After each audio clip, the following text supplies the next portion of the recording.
बुलाइए पूरे ट्रक मालिक को, सबको बुलाइए, और जो बस वाले उनको भी बुलाइए, अवैध वसूली जिससे हो रही सब बुलाइए। कौन मांग रहे हैं? कौन पैसे कौन मांग रहे हैं? इनसे पैसे सिविल ड्रेस वाले कौन मिला? अगर दलाली यहाँ पर किए FIR दर्ज कराऊंगे, ध्यान रखना, FIR दर्ज कराऊंगा, मैं बता रहा हूँ। अगर यहाँ पर दलाली चली, क्योंकि मैंने RTO से बात किया, वो बोल रहे हैं कि कमांडो जी हमारे कोई वही नहीं, वसूली करवा रहे, उगानी करवा रहे, RTO धंधा बन गया है। भाई मजा आ गया। अब टकरा है सवा से, RTO कर्मी की हो गई पैंट ढीली। नमस्कार, ट्रांसपोर्ट टीवी में आपका स्वागत है। मैं हूं असलम कुरैशी, आप देख रहे हैं ब्रेकिंग न्यूज। दोस्तों, इस बार तो कर्मियों का सामना हो गया कमांडो साहब से, और कमांडो साहब ने तो ऐसी कमांड दी है कि सबकी पैंट ढीली हो गई। जी हाँ, इधर उधर बचते नजर आए कर्मी, कोई सामने आने को तैयार ही नहीं। कोई जनाब कह रहा है कि जरा साइड में आइए, बात कर लेते हैं, लेकिन कमांडो साहब के तेवर देख सब हिल गए। बुलाइए पूरे ट्रक मालिक को, सबको बुलाइए, और जो बस वाले उनको भी बुलाइए, अवैध वसूली जिससे हो रही सब बुलाइए। मोर्चा की सौगंध इसको मैं बंद कराऊंगा, यहीं पर पूरे दिन बैठूंगा। हमारे जो अवैध वसूली 25 से 30 लाख रुपए पर डे हो रहा है, हमारे यहाँ पर गुंडे लोग आते हैं, क्या यहाँ से कोई दिखाई नहीं दे रहे। अभी मैं वहाँ से आया तो भाग करके उधर गया, सब विभाग से उधर गया, RTO विभाग में। तो मैं तो घर में रहूंगा तो RTO में रेल रहेगा। जब ऑफिस समाप्त हो गया, फिर कहा कि ड्राम में गाड़ी लगा करके यहाँ पर क्या किसी पपौती है क्या यही जगह और जगह नहीं है क्या? 6500 रुपये कौन मांग रहे हैं? पैसा कौन मांग रहे हैं? कौन पैसे कौन मांग रहे हैं? इनसे पैसे किस लिए क्या कभी है? आप तो मेरे से गलती हो गई। एक भोपाल का दलाल बैठा था, उसके ऊपर मुझे FIR दर्ज कराना, मेरे से गलती हो गई थी, लेकिन अब दोबारा ऐसी गलती नहीं है। ये कौन इधर बोला? ये सिविल ड्रेस वाले कौन भैया?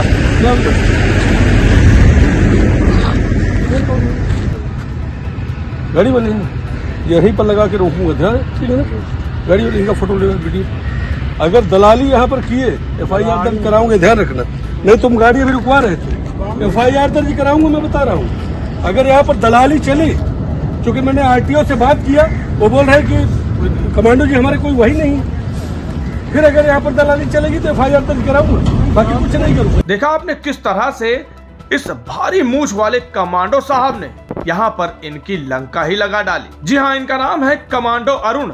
सुहागी मध्य प्रदेश की ये घटना बताई जा रही है। यहाँ पर जब कमांडो साहब रुके और इन्होंने देखा कि ड्राइवरों के साथ ये कर्मी और इन कमांडो के मुताबिक ये दलाल ड्राइवरों के साथ कुछ गलत कर रहे हैं, उनका शोषण कर रहे हैं, तो ये रोड पर ही खड़े हो गए। गाड़ियों से कर्मियों को उतरवाया, इधर उधर जो दलाल खड़े थे उनको पकड़ा और कहा कि ये चल क्या रहा है, छोड़ूंगा नहीं, अगर मेरे रहते यहाँ पर कुछ ऐसा वैसा हुआ FIR करवा दूंगा। FIR जमकर उनकी क्लास लगाई है। और ये सब क्यों हो रहा है बताएंगे, कैसे ये हिम्मत आ रही है और क्यों ये जागरूकता फैली है। लेकिन इस अंतराल के बाद पॉलिसी करवा ली, पर क्लेम के वक्त आ रही है दिक्कतें, तो कोई बात नहीं। अब ट्रांसपोर्ट मॉल लेकर आया है आपके लिए जेन्युइन पॉलिसी, तो अब क्लेम की चिंता छोड़ें और बीमा करवाएं ट्रांसपोर्ट मॉल से। अभी व्हाट्सएप करें 90 831 90 831 पर।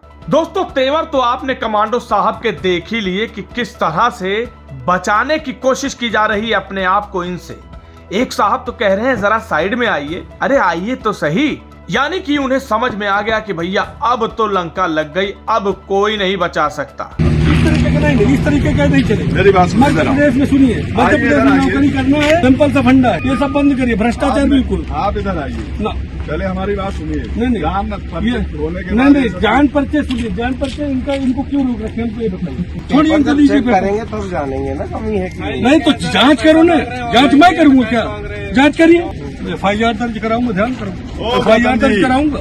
ना मैं नहीं आऊंगा। पहले बात तो सुनो मेरी। ना इस तरीके ना ये भ्रष्टाचार बंद करिए। जब सरकार बोलती है कि भ्रष्टाचार हमने बंद कर दिया, फिर क्या ड्रामाबाजी है? क्यों इतना लाइन लगे ये लोग? जब इनका पेपर सही है, आप मुझे जानते हैं ना, 1000 आदमी भगवान का सब का लेकर नहीं, मैं जान रहा हूँ, हमें जान रहे हैं, मैं जान रहा हूँ, लेकिन आप लोग आप क्यों कर रहे हैं? हमें जान रहे हैं ना, मैं अच्छे जान रहा हूँ। परसों बात हुई थी ना? नहीं, परसों नरसों की बात हम नहीं जानते। हम क्या रिश्वत खो रहे हैं? क्या मैं आपसे कभी 1 रुपए लिया हूँ? क्या मैं किसी से कुछ लेता हूँ? कभी नहीं आते यहाँ। ठीक है, आप कभी मैं कभी आता हूँ, लेकिन जब 50 शिकायत होती है, आप कभी मतलब नहीं आए। आरटीओ का शिकायत एक रिकॉर्ड टूट गया है कि पूरे विधानसभा में सिर्फ एक सरल जगह है कि पहाड़ के ऊपर जाओ, वहाँ पर ये लगा लो, लगा करके बस। आप लोग कब से रुके हैं? कितने घंटा हो गया आप लोगों को? कच्चा माल लोड किया हो, फाइल दिया सर का, अभी मेरा फाइल अभी नहीं मिला। आपकी फाइल वो जमा है वहाँ फाइल पर? जमा है वहाँ पे। और आपकी वहाँ पर एक ड्राइवर भी खड़ा है और उसके साथ जब गलत हो रहा था तब कमांडो साहब ने तो अपने तेवर और हाई कर दिए। लेकिन ऐसा इसलिए हो पा रहा है या यूं कहे कि अब जागरूकता फैल गई है। 16 अप्रैल 2025 को कार्यालय परिवहन आयुक्त मध्य प्रदेश ग्वालियर की तरफ से एक आदेश जारी हुआ था सभी चेक पॉइंट के लिए। जी हाँ, मध्य प्रदेश के सभी चेक पॉइंट पर अब कुछ निर्देश जारी कर दिए गए थे कि कर्मियों को क्या क्या ध्यान रखना होगा। कोई भी गाड़ी 15 मिनट से ज्यादा चेकिंग के लिए नहीं रोकी जा सकती, लेकिन यहाँ पर तो ड्राइवर को बड़ी देर से खड़ा किया गया था, ड्राइवर ने बताया। और इसमें यह भी लिखा गया है परिवहन चेक पॉइंट परिवहन सुरक्षा स्क्वाड द्वारा चेकिंग तभी की जाएगी जब कम से कम एक सहायक परिवहन उप निरीक्षक स्तर का अधिकारी मौजूद हो। चेकिंग के समय पूरे स्टाफ को वर्दी में होना चाहिए, सभी की वर्दी पर नेम प्लेट भी लगी होनी चाहिए। यहाँ पर तो प्राइवेट गुंडे भी खड़े थे। जी हाँ, वर्दी भी नहीं थी, जो साहब कह रहे हैं साइड में आइए, तन पर वर्दी ही नहीं थी। और ये पॉइंट यहाँ पर लिखा भी है कि यूनिट के साथ संबद्ध ड्राइवर के अतिरिक्त तो कोई भी प्राइवेट व्यक्ति चेकिंग की कार्रवाई के दौरान प्रत्यक्ष अथवा परोक्ष रूप से सम्मिलित नहीं होना चाहिए। अब तो बॉडी वॉर्न कैमरा भी यहाँ पर कर दिया गया है जरूरी, अगर वो ना हो तो फिर तो इनकी क्लास लगाई जा सकती है। और इन सभी निर्देशों का पालन करने की पूरी जिम्मेदारी दी गई है यूनिट प्रभारी की। इनके पालन में जरा सी भी चूक होने पर प्रभारी अनुशासनात्मक दंडात्मक कार्रवाई के पात्र होंगे, ये लिखा गया है। लेकिन उसके बावजूद क्या क्या हो रहा है ये देखिए। लेकिन इसके बाद जो जागरूकता फैली है और अब रोड पर खड़े होकर जिस तरह से इनकी क्लास लगाई जा रही है, कमांडो साहब ने जैसे इनकी लंका लगाई है, वो अपने आप में देखते ही बनता है कि कैसे इन सब की घिग्गी बन गई। इस खबर को सुनने के बाद आपके क्या विचार हैं कमेंट सेक्शन में लिखकर जरूर बताइएगा। अगर आपने अभी तक हमारा YouTube चैनल सब्सक्राइब नहीं किया है तो चैनल को सब्सक्राइब कर लें। फेसबुक और एक्स पर भी आप हमें फॉलो कर सकते हैं। ट्रांसपोर्ट टीवी देखने के लिए धन्यवाद। मैंने अपनी गाड़ी का बीमा ट्रांसपोर्ट मॉल से कराया था, जिसका एक्सीडेंट हो गया। मेरा क्लेम पास हो गया है और पूरा पैसा मेरे बैंक खाते में आ गया है। मुझे कहीं जाना भी नहीं पड़ा। मैं सभी ड्राइवर भाइयों से अनुरोध करूंगा कि अपना बीमा केवल ट्रांसपोर्ट मॉल से ही कराएं।